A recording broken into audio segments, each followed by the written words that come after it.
What up, bitch? Boost வேணுமா? வேண்டாமா?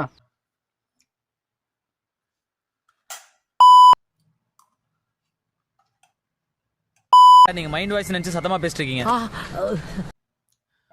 IQ movie review. நான் டேங்க் ஆம்லெட்டு அப்புறம் 2 ஃபாலோவர்ஸ் எல்லாம் சேர்ந்து போய் பார்த்துட்டு வந்தோம். இந்த மூவி ரிவ்யூ வந்துட்டு என்ன பர்ஸ்பெக்டிவ்ல இருக்கும் அப்படின்னா, நான் இதுக்கு முன்னாடி ஒரு எபிசோட் கூட பார்க்கல. எனக்கு எந்த அளவுக்கு அந்த மூவி பிடிச்சிருந்துச்சு அப்படின்னு நான் சொல்ல போறேன். இந்த மூவி பார்க்க முடிய வந்துட்டு என்ன ஆச்சுன்னா, நிறைய பேர் வந்துட்டு என்ன வந்துட்டு கேட்சப் பண்ணிட்டு போ, 4 சீசன் எப்படியாச்சும் பார்த்துரு அப்படிலாம் சொல்லிட்டு இருந்தாங்க. நான் ஒரு எபிசோட பார்க்கல. ஒரு எபிசோட பார்க்காம ஸ்ட்ரெயிட்டா டேங்க் ஆம்லெட் சரி கோயம்புத்தூர் போறான்னு சொல்லிட்டு அவங்க கூட சேர்ந்துட்டு போய் பார்த்துட்டு ஒரு சின்ன மீட்டை வச்சுட்டு வந்தோம். மூவி வந்துட்டு எப்படி இருந்துச்சுன்னா எனக்கு ரொம்ப ரொம்ப பிடிச்சிருந்துச்சு. ஏன் பிடிச்சிருந்துச்சுன்னு சொல்றேன். வெயிட். ஃபர்ஸ்ட் ஆஃப் ஆல் அந்த மூவியோட ஸ்க்ரீன் பிளே, அதாவது இப்போ ஒரு ஆனிமே மூவி அப்படின்னு வருதுனாலே மூவில வந்துட்டு எல்லாருக்கும் புரியணும் அப்படிங்கிறதுக்காக நிறைய ஃபிளாஷ்பேக்கை போட்டு தாக்கி, இவன் வந்து அங்கிருந்து வந்தவன், அவன் வந்து இங்கிருந்து வந்தவன், இந்த இடத்துல இப்போ நிற்கிறாங்க அப்படின்னு சொல்லிட்டு டைம் ஓட்டுவானுங்க. டைம் ஓட்டி ஒரு மாதிரி லேக் அடிச்சு என்னெல்லாம பண்ணுவாங்க. பாவண்டா அவன் எவ்வளவு கஷ்டப்படுறான் தெரியுமா? எல்லா வேலையும் அவன் தாண்டா செய்ய வேண்டியிருக்கு. யாரா என்ன தாண்டா சொல்றேன். இந்த ஃபிளாஷ்பேக்லாம் இல்லாம ஸ்ட்ரெயிட்டா உள்ள போனோடனே ஒரே ஒரு ரீகேப் சீன் போயிட்டு இருந்துச்சு. பட் அதை நான் பார்க்கறதுனால எனக்கு அது புரியல. எப்போ மீட் பண்ணாங்க அப்படிங்கிறது எனக்கு புரியல. உள்ள போனோடனே மேட்ச் தான். மேட்சுக்கு நடுவுலையும் இவங்க வந்துட்டு இந்த ஒரு மூவ் பண்ணும்போது அந்த மூவ் இப்படி பண்ண போறான், அப்படி பண்ண போறான், இந்த பால் கீழே விழுறதுக்கு முன்னாடி 10 பேர் யோசிப்பானுங்க. அந்த மாதிரிலாம் கிடையவே கிடையாது. படம் ஃபுல்லா செம்ம ஃபாஸ்டா போச்சு, செம்ம ஜாலியா இருந்துச்சு. அதுமா இதுக்கு முன்னாடி இந்த 4 சீசன் பார்த்துருந்தாதான் இந்த படம் புரியும் அப்படிங்கிறது கிடையாது. இது வந்துட்டு ஒரு டீம் நேம்ஸ் வச்சு நெக்கோமா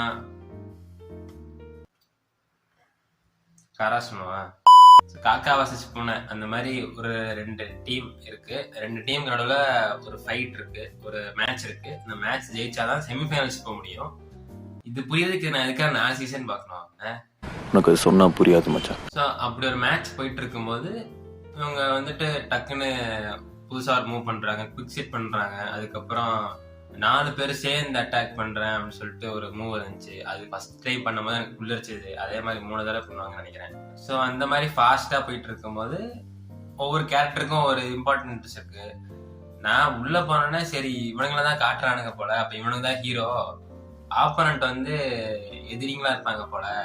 ஸோ நான் அந்த மாதிரி காட்டுவாங்கன்னு பார்த்தா 2 பேருமே ஈக்குவல் இம்பார்ட்டன்ஸ் மாதிரி, இவங்களும் நல்லவங்க இவங்களும் நல்லவங்க, யார் வேணா இது பண்ணிக்கலாம், ஜெயிக்கணும். 2 ஆடியன்ஸ்க்கு வந்துட்டு அந்த பக்கம் இருக்கிறவங்களுக்கும் ஃபேன்ஸா இருக்காங்க, இந்த பக்கம் இருக்கிறவங்களுக்கும் ஃபேன்ஸா இருக்காங்க. அது ஒரு இதாச்சு எனக்கு.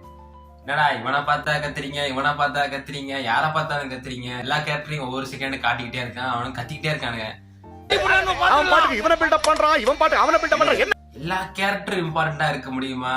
யாராவது ஒரு சைடு தானே இருக்க முடியும் அப்படிங்கிற மாதிரி எனக்கு இருந்துச்சு. அப்புறம் போக போக எனக்கும் அப்படியே ஆடியன்ஸோட நானும் செட் ஆயிட்டேன்.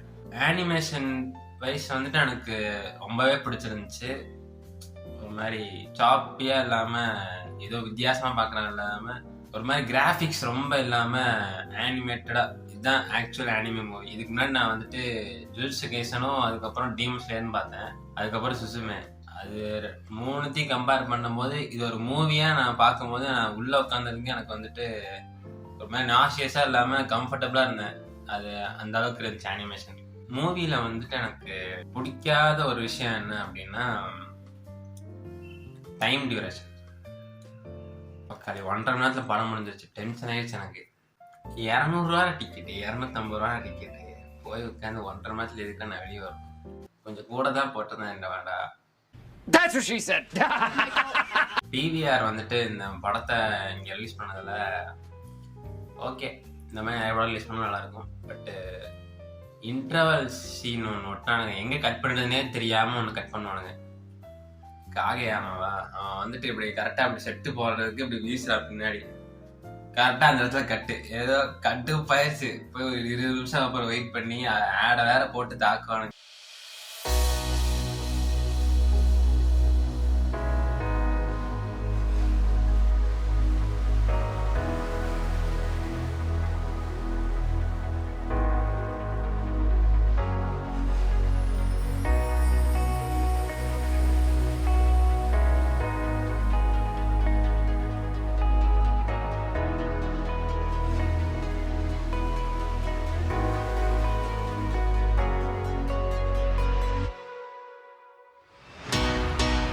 நைட் ஆம்லெட் வந்து எனக்கு வந்து எக்ஸ்பெரிமெண்ட் தான். இவன் வந்து இப்படிறா, இவன் வந்து இப்படிறா, இவங்க 2 பேர் இந்த மாதிரி அந்த மாதிரிலாம் சொல்லிட்டு, இந்த மாதிரினா அந்த மாதிரிலாம் இல்லை, சொல்கிறேன் யார் யார் கேரக்டர் என்னென்ன அப்படின்னு சொல்லிட்டு இது என்னன்னு கேட்பேன்.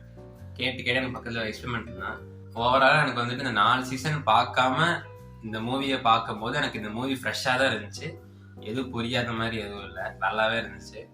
பட் இதுக்கப்புறம் உட்காந்து ஃபர்ஸ்ட் சீசன்லேருந்து பார்க்க போகிறேன். அப்படின்னு பார்த்தா ஏதாவது புரியும், இன்னும் கொஞ்சம் ஏதாவது புரியும்னு நினைக்கிறேன். பார்க்கலாம். நெக்ஸ்ட் வீடியோ வந்து கேட்சிங் அப் டு ஹைகோ 4 சீசன்ஸ் உட்காந்து பிஞ்சு பண்ண போகிறேன். மூவி ரேட்டிங் அப்படின்னு சொல்லிட்டு ஒன்று கொடுக்கணும் அப்படின்னா 4 சீசன் பார்க்காத என்னையும் ஒரு ஆடியன்ஸாக மாற்றி அதை நான் என்ஜாயும் பண்ணி எனக்கு நான் வெளியே வந்து மூவி ஷார்ட்டாக வேற இருந்துச்சு. எனக்கு இன்னும் கொஞ்சம் தேவைப்பட்டுச்சு மூவி, இன்னும் கொஞ்ச நேரம் உட்காந்து பார்த்துருக்கலாமா அப்படின்னு இருந்துச்சு. ஸோ ஓவராலாக டைம் டியூரேஷனுக்காக ஒரு பாயிண்ட் கம்மி. 9/10 மூவி, செம மூவி, யார் வேணால் பார்க்கலாம். இன்னும் தியேட்டரில் ஓடுதான்னு எனக்கு ஐடியா இல்லை. 4 சீசன் பார்க்காம பார்த்துருந்தீங்கனாலும் பார்க்கலாம், 4 சீசன் பார்த்துட்டு பார்க்கலாம். இன்னும் நிறைய பேர் கம்ப்ளைண்ட் பண்ணுறாங்க, இன்னும் மிச்சம் இருக்கிற மங்கா வந்துட்டு கவர் பண்ண முடியாது அப்படின்னு நிறைய பேர் சொல்கிறாங்க. என்ன பண்ண போகிறாங்கன்னு தெரில. நெக்ஸ்ட் மூவிக்கு வந்துட்டு நான் வந்துட்டு ஆக்சுவலி வெயிட் பண்ணுறேன், பார்க்கலாம். அடுத்த வருஷம் வரும்னு நினைக்கிறேன். ஆல்சோ இந்த படத்தில் வந்துட்டு எனக்கு மெயின் கன்ஃபியூஷன் என்னன்னா யார் மெயின் கேரக்டர் அப்படிங்கிற கன்ஃபியூஷன். ஏன்னா எல்லாருக்குமே அவ்வளோ ஈக்குவலாக இம்பார்ட்டன்ஸ் கொடுத்துருந்தாங்க. அந்த பக்கம் கென்மான்னு ஒருத்தர் இருக்கான், இந்த பக்கம் ஹினாட்டான்னு ஒருத்தர் இருக்கான். கென்மா தான் பேஸ் பண்ணி இந்த மூவி அவனோட பாயிண்ட் ஆஃப் வியூவில் தான் இருந்துச்சு. பட் 4 சீசன்லேயுமே ஹினாட்டாவோட ஃபோட்டோ இருக்குன்னு எனக்கு தெரியும். ஸோ யார் மெயின் கேரக்டரு, யாரை பேஸ் பண்ணி இந்த சீரீஸ் போய்கிட்டு இருக்கு, யாரோட க்ரோத்து, அந்த மாதிரிலாம் எனக்கு இன்னும் புரியல. மேபி 4 சீசன்ஸ் கேட்ச் அப் பண்ணும் போது நான் ஒரு வீடியோ போடுறேன், கேட்சிங் அப் டு ஹைக்கோன்னு சொல்லிட்டு. அந்த வீடியோ போடும்போது நான் என்னோட எக்ஸ்பீரியன்ஸ் ஷேர் பண்ணுறேன். By the way it was a good movie. Next வீடியோவில் பார்ப்போம். பை.